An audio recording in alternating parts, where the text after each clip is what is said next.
When Casemiro is back, things are going to be right. But let's take a look at Arsenal versus Sevilla. Arsenal versus Sevilla, I told you that they play the same caliber of football, right? I told you this. Yeah. And it was going to be a very tough game, and it really was. And had it been that Sevilla was lucky enough, the game could have ended in a draw or maybe Sevilla even winning because they dominated the ball possession and all that. The ball possession at the end of the game was 54-46, which means Sevilla had an upper hand over them when it comes to dominating the game, which was quite shocking to me, considering the players that Arsenal have.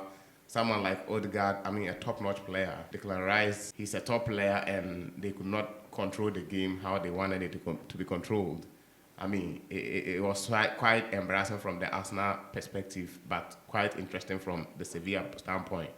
And I think Sevilla deserve a very great credit on this one. What do you think? Yeah. For me, I think during the first half of this very game, I think it was a barren game altogether. Yeah. Both opponents were not able to score. Yeah. So until the second half, both managers worked so effectively on his tactics, and I believe it works on perfectly for Arsenal as a team. The very moment they came, you could realize that of Sevilla, they responded so quick. Yeah.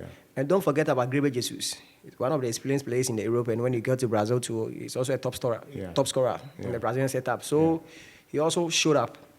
And fortunately, as I said earlier on, Sevilla would love to go back to Europa. Yeah. So coming into this game, I knew for sure Arsenal have no excuse than to win this game. Yeah. So kudos to Arsenal. They've done it. Remembering in the preview, I said it. I said Arsenal must win this game. Yes. If they want to stay on top of the table, they have to find a way to win this game. It's just a do or die affair when it comes to this game.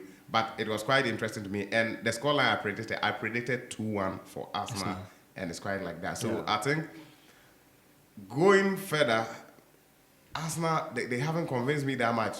When the season started, I thought maybe Arsenal would have been a top-tier team when it comes to European competition or something like that. But unfortunately, I'm not seeing what I was expecting. I was expecting them to be able to control such games hands down, be able to smash teams left, right, center. But, I'm not seeing it that way. Yeah. Though I'm not saying maybe winning this game 2-1.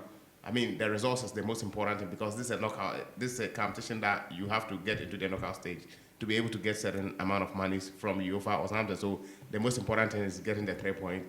But what I'm saying is the performance is not that convincing. Like what I expected from Arsenal from the onset, from the start of the season, it's not what we are seeing right now.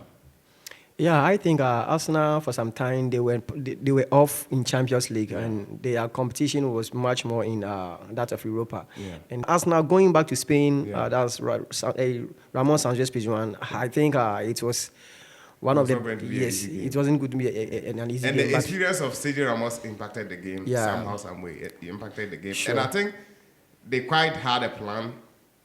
Even prior to the game, they had a plan that Ramos have to play this game. If you pay attention, in all Sevilla matches this season, they mostly bench him. But when they meet a top team, they play Sergio Ramos. Yeah. And I think the coach have a plan when it comes to these type of games. Yeah. Because Ramos, whatever at all you need in football, he's seen it all and he'll give you. Yeah. So I think the coach of that of Sevilla knew what is in Ramos. Yeah. And during set games, you need experienced player to just step up. And his impact was so effective. But it's unfortunate that they lose to that of Arteta. Yeah. Of course, it's unfortunate Sevilla lost the game, but I think the Gunners fans, Arsenal fans are so happy and, with the results they've gotten, because the most important thing for Arsenal fans this evening is just the 3 points and, being on top of the league, the table. I think that is what is more important to Arsenal fans as a start. They don't care about the performance on the field of play. Now, thanks for checking in on TSA. For more of such content, be sure to subscribe to the channel. Just like that, we out and peace.